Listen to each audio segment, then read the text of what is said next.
கிட்டத்தட்ட ஒரு 910 நாட்களுக்கு மேல உங்க மண்ணுக்காக போராடிட்டு இருக்கீங்க.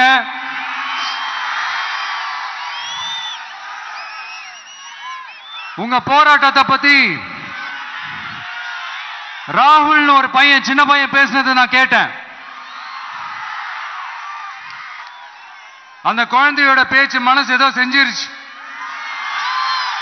உடனே உங்க எல்லாரையும் பார்க்கணும்னு தோணுச்சு, உங்க எல்லாரையும் கூட பேசி ஆகணும்னு தோணுச்சு.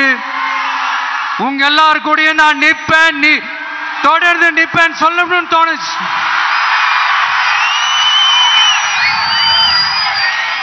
ஒவ்வொரு வீட்டுக்கும் ரொம்ப முக்கியமானவங்க அந்த வீட்டில் இருக்கிற பெரியவங்க தான்.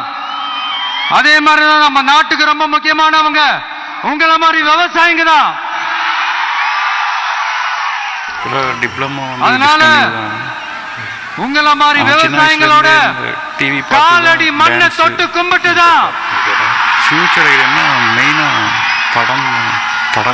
என்னோட பயணத்தை தொடங்கணும்னு ஒரு முடிவோட தான் இருந்தேன். 2-3 ஷார்ட் ஃபிலிம் வந்துச்சு. அதுக்கு சரியான இடம் இதுதான் எனக்கு தோணுச்சு. பிக் பாஸ்ல கூட கூப்பிட்டாங்க.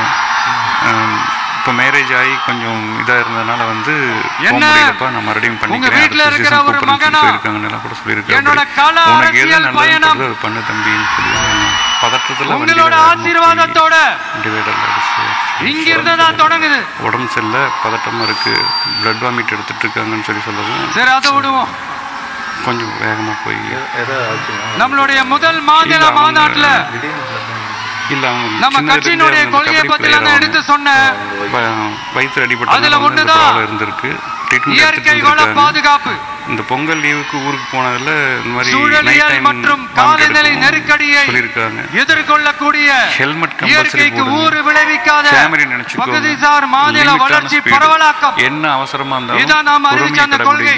ஃபேமிலி நினைச்சுக்கோங்க. இதான் நான் இங்க சொல்றதுக்கு காரணம் வந்து எவ்வளவு அரசியலுக்காக இல்ல. இப்ப எம்மூலமா தெரிச்சு